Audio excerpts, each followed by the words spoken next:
Pour notre part, on va vous présenter les opérations de signalement menées dans les bibliothèques de la région Bourgogne-Franche-Comté et coordonnées par l'agence Livre et Lecture.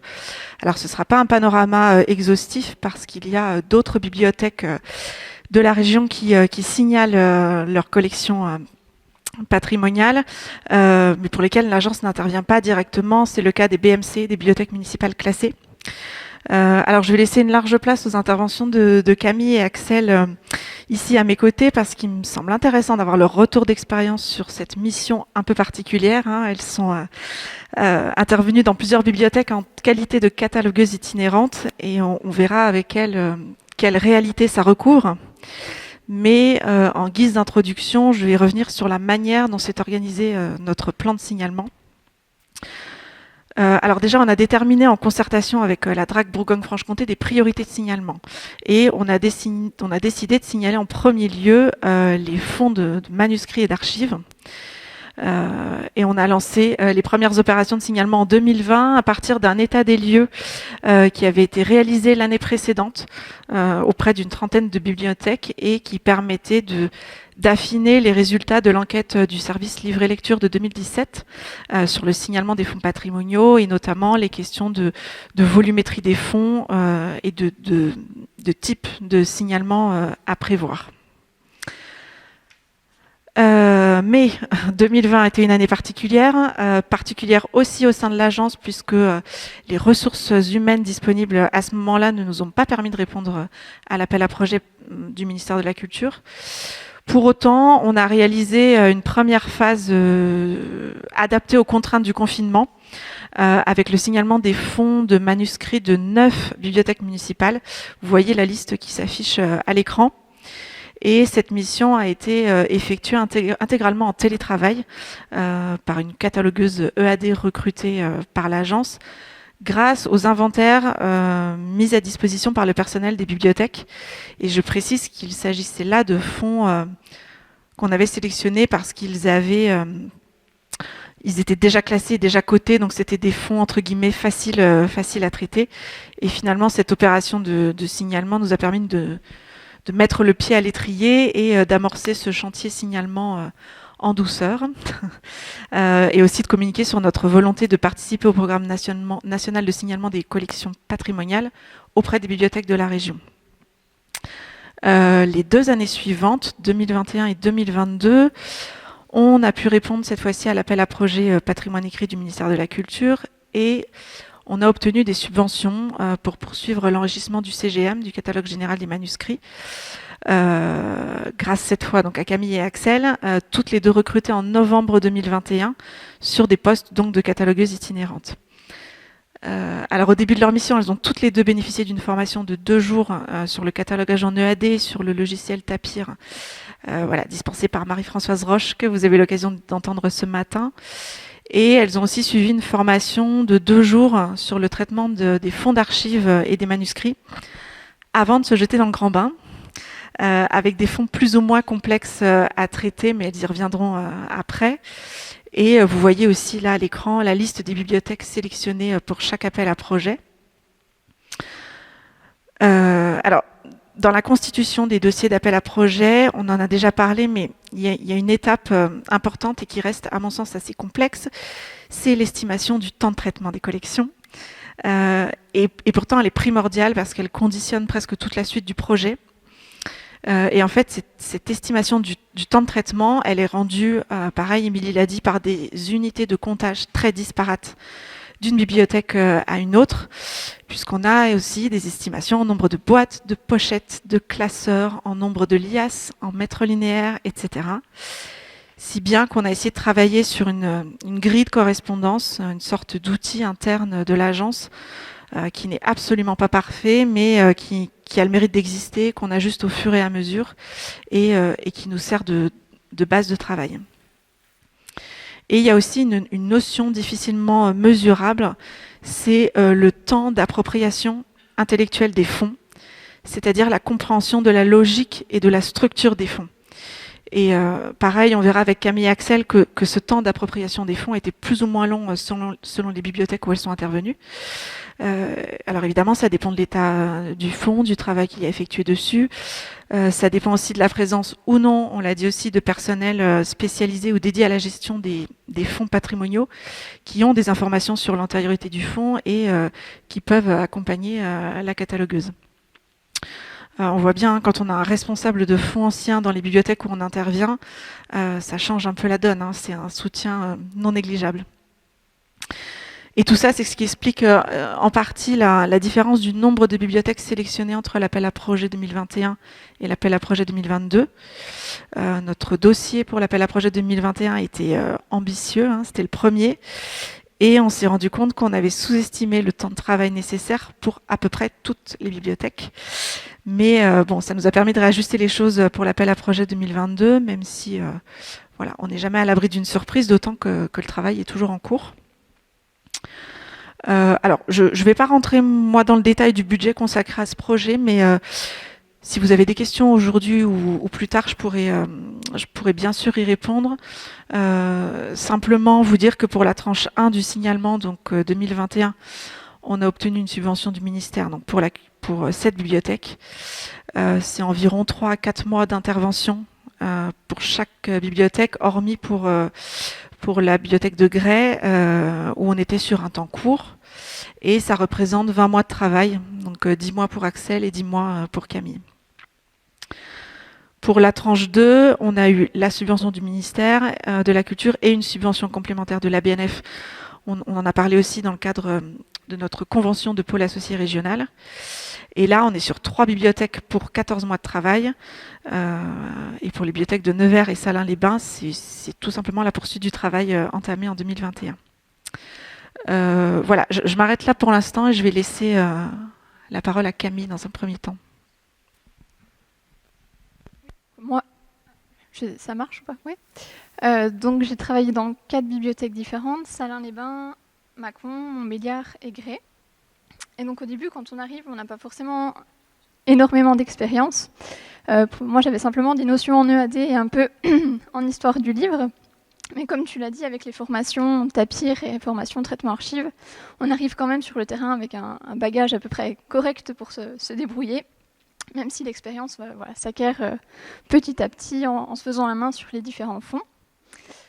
Mais ce qu'il faut savoir, c'est que tout ça, ça reste beaucoup théorique, et donc il faut en permanence qu'on s'adapte à tout ce qu'on retrouve sur le terrain, notamment la diversité des documents. Donc nous, on a été recrutés pour des manuscrits et fonds d'archives, mais il faut savoir que dans ces fonds, on peut avoir aussi bien des imprimés que des objets, toutes sortes de documents. Même en termes de manuscrits, on peut avoir des manuscrits d'auteurs, des notes de recherche, des carnets de voyage. Donc à chaque fois, il faut qu'on se fasse à ces documents. On a aussi une grosse diversité en termes de datation.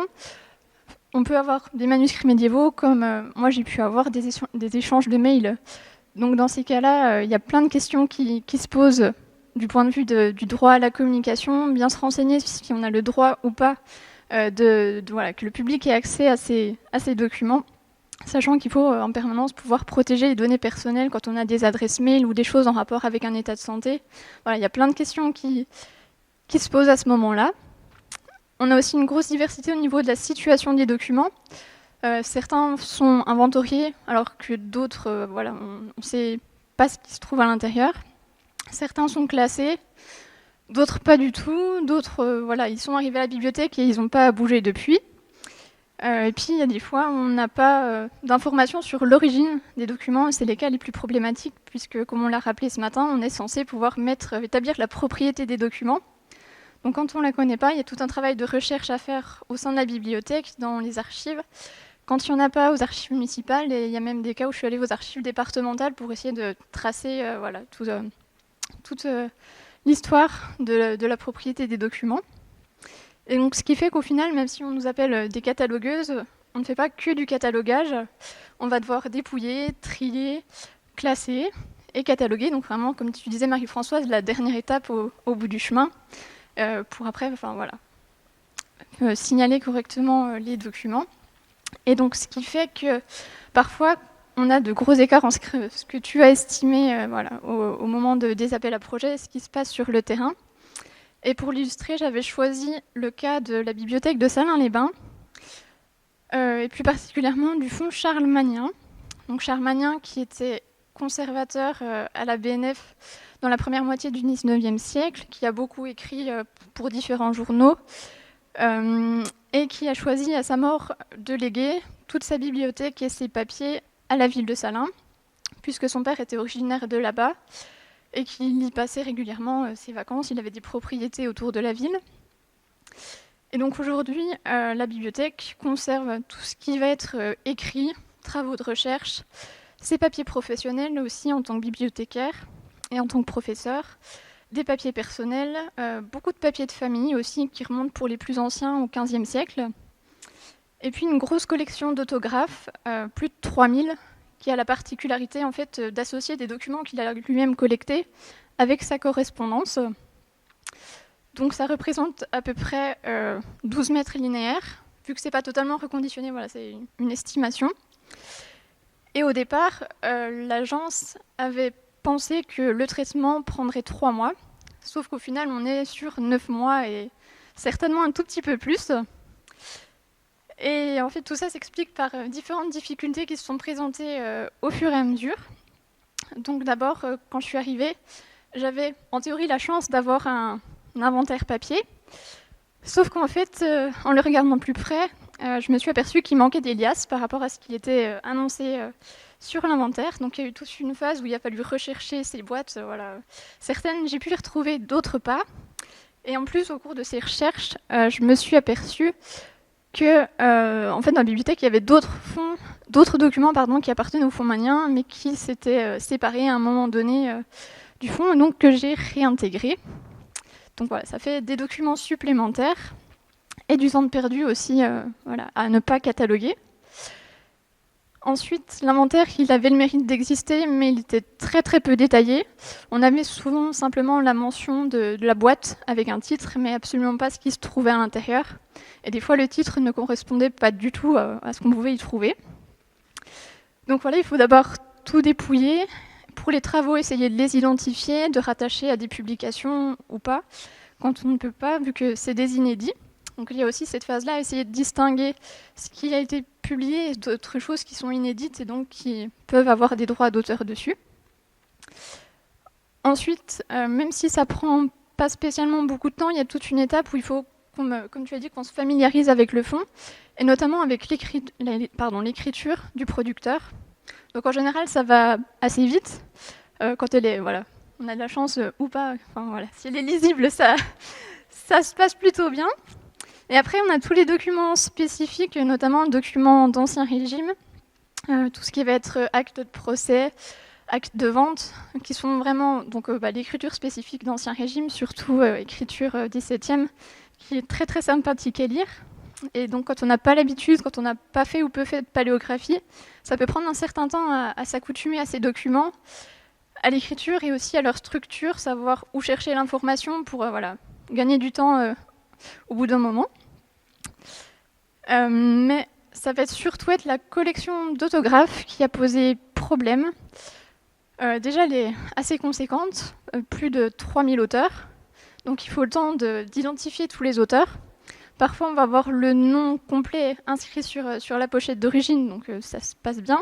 D'autres fois, on a juste un nom de famille et d'autres fois, on n'a rien du tout. Donc il faut aller essayer sur Internet de comparer avec d'autres signatures.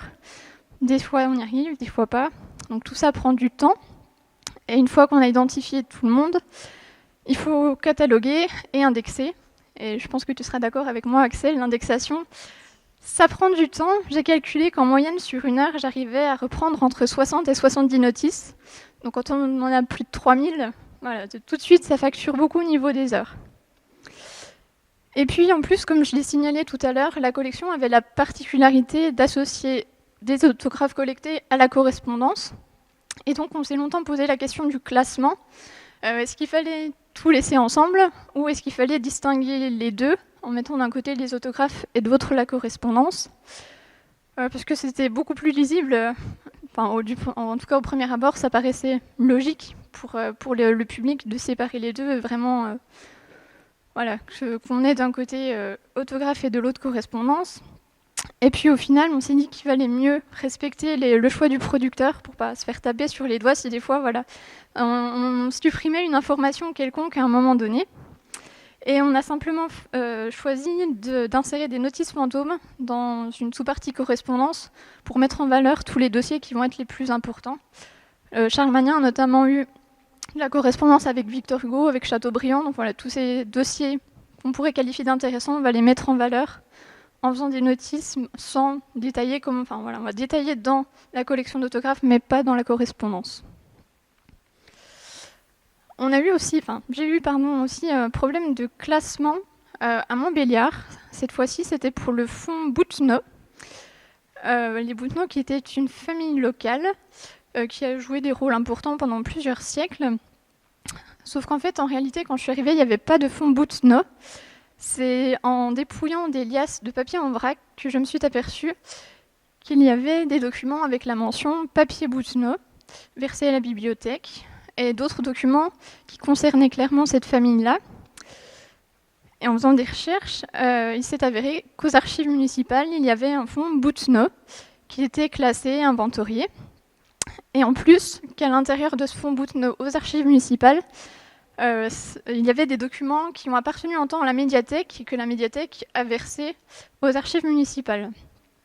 Donc la question, quand je suis arrivée, c'était de savoir s'il fallait transférer tous les documents dans une institution ou faire deux fonds séparés. Et donc, en collaboration avec les archives et donc avec la responsable des fonds patrimoniaux à Montbéliard, on a choisi de regrouper tout aux archives municipales.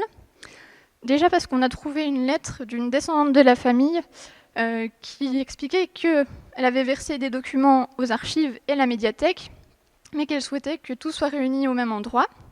Donc voilà, ça a appuyé la décision.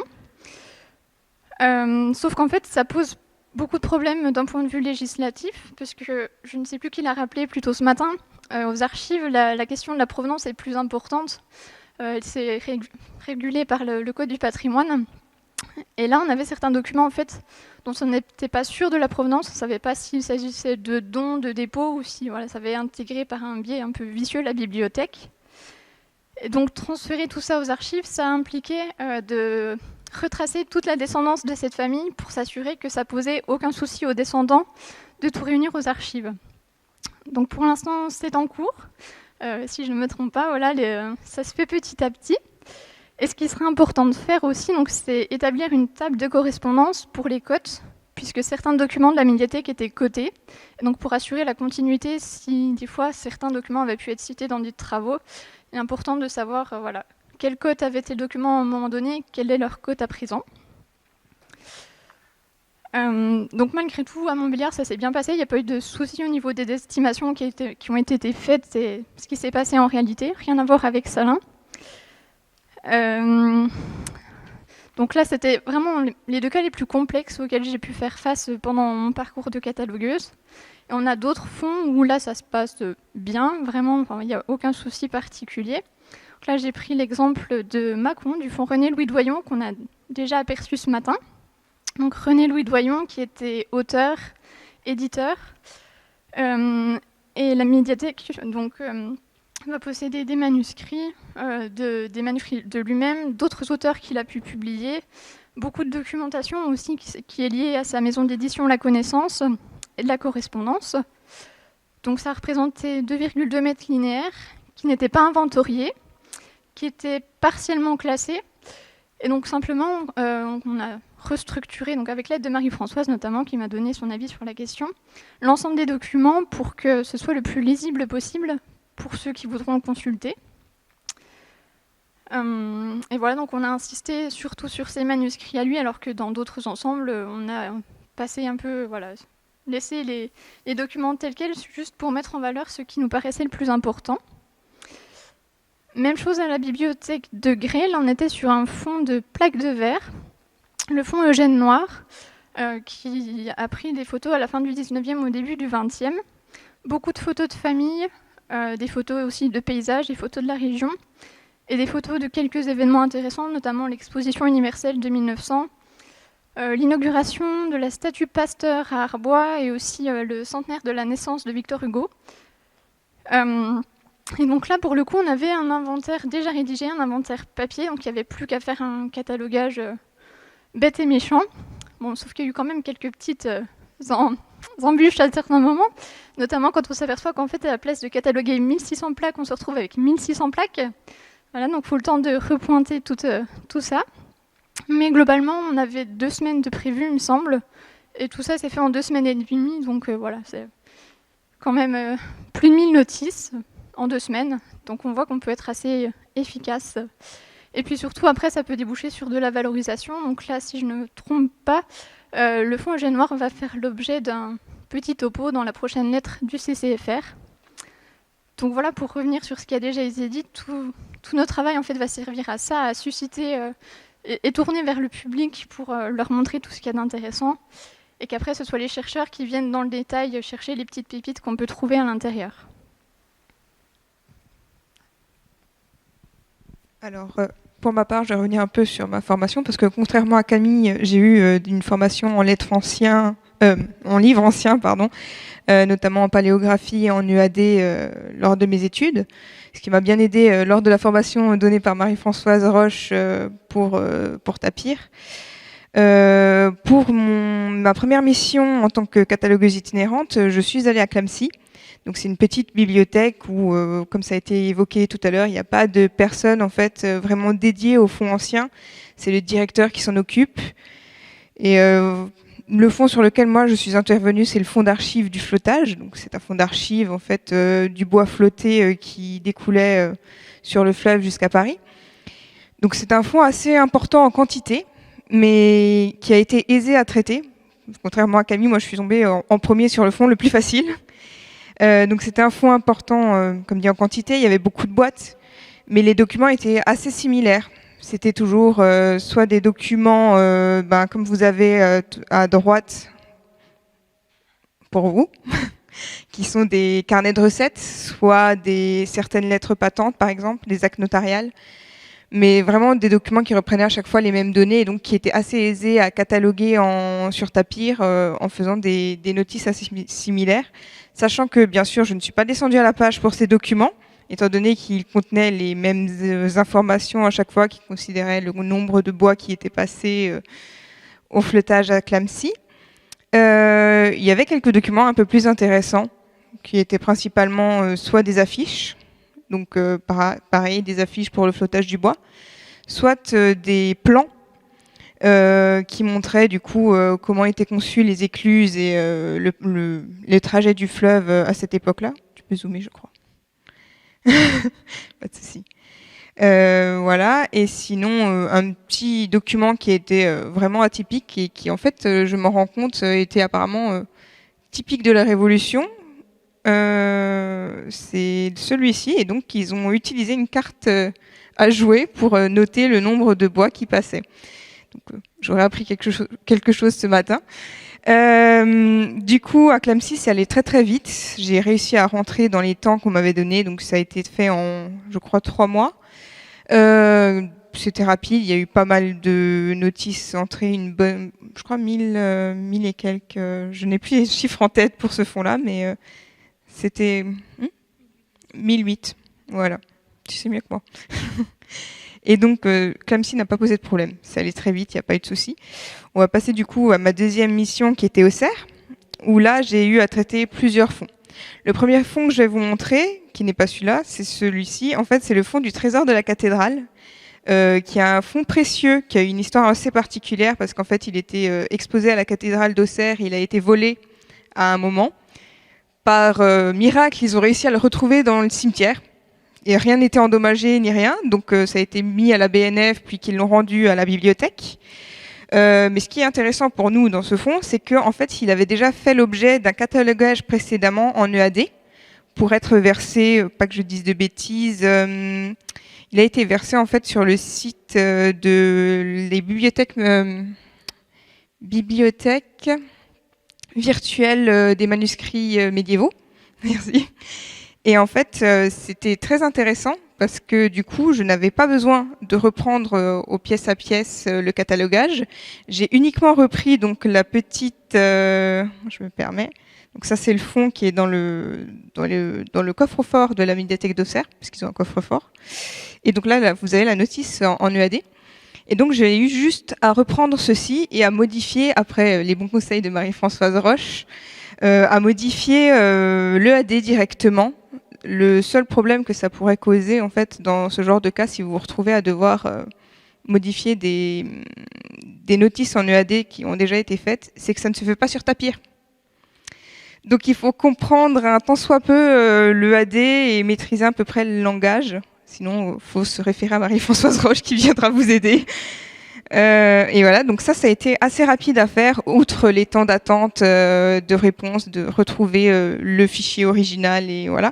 Mais c'était vraiment très rapidement fait. Je crois qu'en une journée ou deux, j'avais fini de traiter ce fond-là. Un deuxième fond qui était... Enfin, il y avait deux fonds, sinon, où on peut revenir du coup en arrière. Je vais vous en montrer un qui était très intéressant, mais pas du tout compliqué et qui sont allés relativement vite, bien qu'ils n'avaient pas d'inventaire. C'est les fonds, donc Fernand Roland, dont vous avez l'image là, et le fonds Jean-Émile Laurin, qui étaient deux fonds de personnages locaux. Fernand Roland étant un artiste local qui est décédé en 2002, donc quelque chose d'assez récent. Et Jean-Émile Laurin, c'était un politique local qui n'a pas qui n'est pas très connu ailleurs, je dirais. Enfin, en tout cas, moi, je ne le connaissais pas avant. Et donc, c'est des petits fonds qui ont été assez rapides à faire parce qu'ils étaient déjà classés, même s'ils n'avaient pas d'inventaire. Ils étaient en fait assez bien rangés pour qu'en prenant le détail marqué sur les boîtes et en prenant les détails marqués sur les fiches, je puisse faire une hiérarchie qui soit cohérente. J'ai pas eu besoin de modifier non plus le rangement dans les boîtes ni rien, donc c'était assez rapide à faire en prenant, pareil, les documents en main.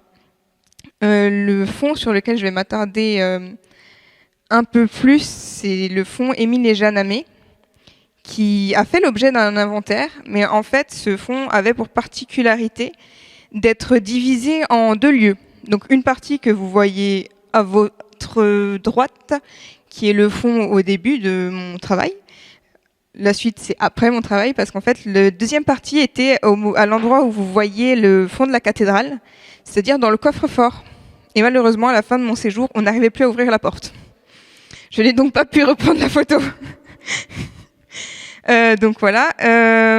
En fait, ce fonds a du coup la particularité d'avoir été rangé à deux endroits, d'avoir fait l'objet d'un inventaire, sauf que du coup, cet inventaire était faux, parce qu'ils avaient mélangé les documents qui devaient aller dans le coffre-fort avec ceux qui ne devaient pas y aller, que les cotes n'étaient pas les mêmes dans le coffre-fort et dans la réserve normale.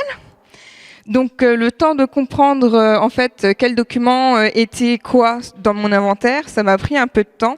De décider également comment j'allais classer ma hiérarchie dans Tapir, parce qu'il fallait que ce soit assez compréhensible pour les personnes qui allaient consulter après le CCFR, et en même temps que ce soit compréhensible pour les personnes qui allaient devoir chercher dans les fonds où était quel document. Donc tout ça a pris un peu de temps. Comme disait Camille, en fait, on s'en rend pas compte, mais en fait, on n'a pas juste à prendre une feuille et à taper nos petits codes sur l'ordinateur. Ça prend un peu plus de temps que ce qu'on peut bien penser. Et du coup, c'est ce fonds-là qui a pris un peu plus de temps. Et le dernier fonds de la médiathèque d'Auxerre, qui est le fonds Paul Bert, qui était également un politicien local, et qui est donc Non, pardon, c'est moi.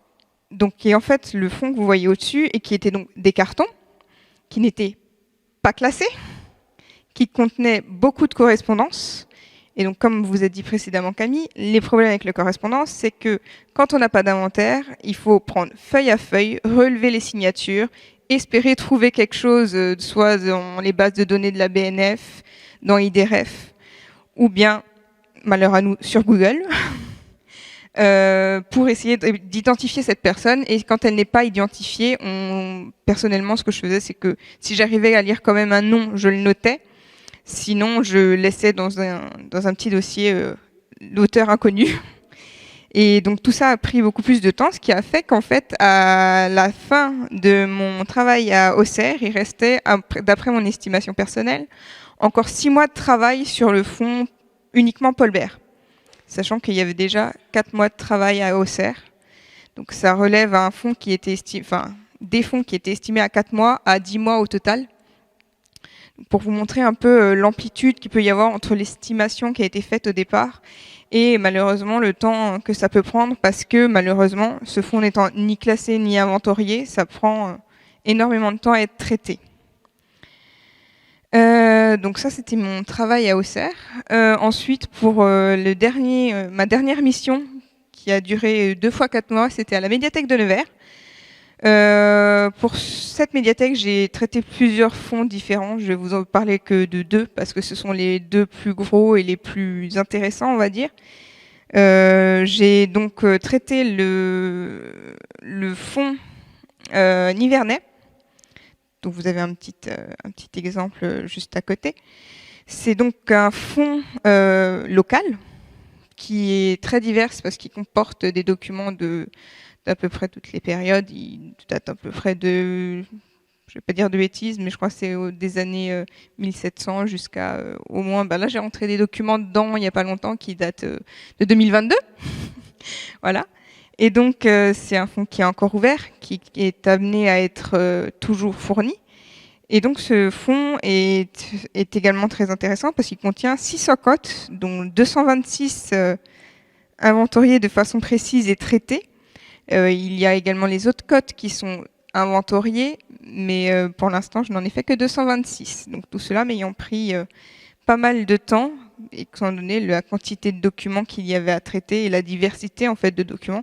Parce qu'on peut avoir des documents comme ceci, donc je ne sais pas si j'ai fait un zoom, donc un document relié, inventaire historique de la ville, qui prend une seule notice et qui va très vite, comme on peut avoir une boîte sous une cote qui correspond à la correspondance de Romain Rolland, et qui va du coup prendre énormément de temps à traiter, parce que comme dit, la correspondance prend beaucoup de temps, même si elle est déjà rangée, on va dire. Le dernier fonds dont je vais vous parler aujourd'hui, où je vais être assez brève sur la présentation parce qu'il va être évoqué lors de l'intervention qui va suivre par Jean-François Lefébure, c'est le fonds Jacques et Guy Tuillier. Alors le fonds Jacques et Guy Tuillier, j'ai pas mis de photo du fonds, mais en fait c'est un énorme fonds qui a été légué par Jacques et Guy Tuillier en 2012 pour la dernier leg, si je dis pas de bêtises. Jean-François me reprendra tout à l'heure sinon. Et en fait, c'est un fonds qui est seulement en partie inventorié, parce que il est récent et qu'il est énorme, donc il n'a pas encore eu le temps d'être traité en entier par les collègues de la médiathèque, et qui contient énormément de documents, notamment, moi j'ai commencé par les lettres, parce que c'était ce qui était en petit carton, on va dire, en petite quantité, vu le temps qui me restait à la médiathèque. Donc j'ai commencé par la correspondance, notamment là vous voyez, j'ai pas mis de zoom, mais du coup vous avez un dessin d'Éric Desmézières qui a été mis dans les correspondances parce qu'en fait ça fait partie d'un lot de cartes, de lettres qu'avait envoyé Éric Desmézières à Jacques Tuillier, qui est un historien de l'art, pour celles et ceux qui ne sont pas au courant. Et une lettre de Champfleury qui a été envoyée au baron de Chenevière parce que Jacques Tuillier avait récolté ce fonds-là, également ce sous-fonds. Donc on a des choses assez intéressantes. Et un autre exemple, c'est la lettre de Claude Lévi-Strauss à Jacques Tuillier également. Donc en fait, c'est un fonds très riche en quantité, mais très riche en qualité également, on va dire, parce qu'il regroupe de nombreuses lettres, de nombreux documents, de nombreux dossiers sur des artistes contemporains ou des écrivains contemporains. Et malheureusement, c'est un gros travail qui reste à faire parce que je n'ai bien sûr pas fini. J'ai fait une estimation, je crois, de 20 mois qui reste à faire après ma mission, sur 8 mois qui ont déjà été faits sur ces fonds à Nevers. Le collègue qui m'a précédé m'a dit que pour lui, n'étant pas catalogueur itinérant et étant du coup pas uniquement sur ce fonds, il avait estimé le fonds à 10 ans de travail. Voilà. Mais du coup, ce qui est plus intéressant de cette médiathèque et ce que je voulais vous montrer, c'était la valorisation du signalement. Donc ça, c'est par exemple la notice sur Tapir, sur le CCFR en fait, du fonds nivernais. Et ce qui était intéressant en fait dans cette médiathèque, c'est la seule médiathèque où j'ai eu un retour sur mon signalement. parce qu'il se trouve qu'ils ont une chargée de communication qui m'a un peu aidé, beaucoup aidé sur tout ce qui était partage sur les réseaux sociaux. Notamment, elle a fait, avec mon aide, des posts Facebook sur les documents. Et ce qui est intéressant, en fait, c'est qu'on a eu des retours vis-à-vis de ces posts Facebook sur Facebook eux-mêmes. Donc, on a eu des questions, on a eu des likes, enfin, plein de choses intéressantes. Oui, alors ça, c'est une petite vidéo qu'on a fait à mon arrivée, qui a, en fait, je l'ai mise parce que suite à ça, en fait, j'ai eu une interview par le journal local, donc ce qui fait encore une valorisation différente et qui montre que quand même, on a pas mal de moyens de communiquer sur nos fonds grâce à ce signalement sur le CCFR. Et enfin, la dernière valorisation que j'ai pu constater, parce que j'ai été débauchée par la médiathèque de Nevers, c'est les demandes de recherche et de consultation pour des éditions. Et donc, en fait, c'est ce que beaucoup de personnes ici ont relevé aujourd'hui, c'est que l'attrait principal des fonds patrimoniaux, pour en tout cas la majorité d'entre eux, c'est les demandes de recherche qui vont rester. Sur ce, je vais laisser la place aux questions.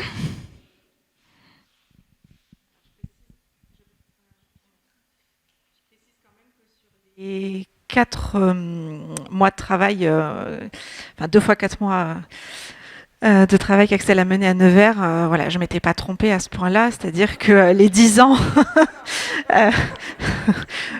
voilà, j'avais comptabilisé qu'une partie du fonds, même si on l'a largement dépassé, vous l'avez compris. J'ai précisé que les 10 ans de travail, c'était pour une personne qui n'était pas consacrée uniquement au catalogage. C'est une personne qui travaille en bibliothèque et qui fait d'autres choses à côté.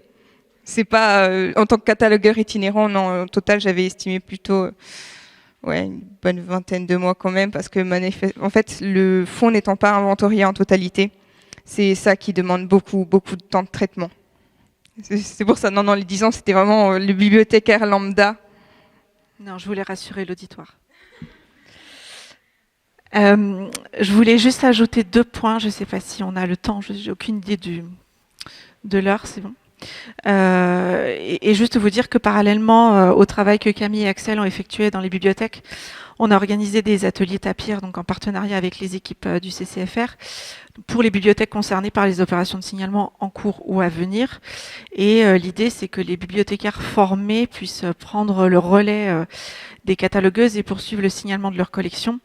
Ça a été le cas, par exemple, pour les médiathèques de Mâcon et de Montbéliard, qui ont pu finaliser certains inventaires créés par Camille et les publier dans le CCFR après son départ. Et puis, autre point, profiter de cette journée pour vous dire que l'agence va de nouveau répondre à l'appel à projet Patrimoine écrit en 2023. Et j'invite les bibliothèques de la région qui souhaitent intégrer un plan de signalement, qui souhaiterait juste avoir davantage de précision à se rapprocher de l'agence, parce que je pense que vous l'avez compris, il y a quand même pas mal d'avantages pour les bibliothèques, hormis la valorisation de leur collection dans le CCFR. Déjà, c'est l'agence Livre et Lecture qui est porteur de projet. Ça veut dire que c'est nous qui constituons et qui déposons le dossier auprès du service Livre et Lecture. On recrute les catalogueurs, on coordonne l'ensemble des opérations, on rédige les bilans, et c'est autant d'étapes qui ne sont pas à la charge directe des bibliothèques. Autre chose, les bibliothèques bénéficient de l'expertise de plusieurs interlocuteurs, dont la plupart se sont succédés à cette table aujourd'hui, au ministère, à la BNF, à la DRAC, et même sur place avec les catalogueurs et les catalogueuses.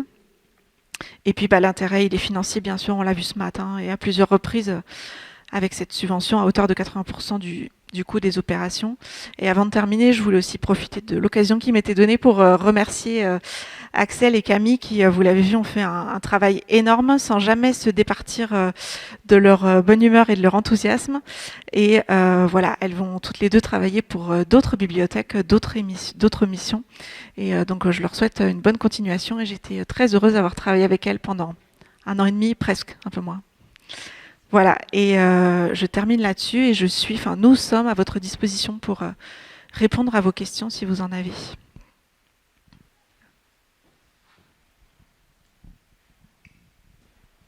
Merci, oui, effectivement, c'est considérable ce qui a été réalisé. Une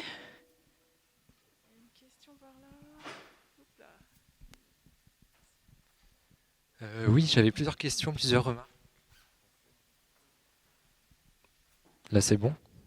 Ouais. Plusieurs remarques, plusieurs questions. Déjà, la première, c'est justement sur la question des délais, cette différence entre 3 et 9 mois. Comment, à l'agence, vous parvenez à l'expliquer à vos partenaires et comment vous retombez sur vos pieds au niveau financier? Alors, de toute façon, si on a prévu 3 mois, sauf exception, on s'arrête au bout des 3 mois. Simplement, on n'a pas terminé. Et on l'explique un peu comme je l'ai fait voilà, au début de notre intervention, par cette difficulté d'estimer le temps en lien avec les unités de comptage des bibliothèques.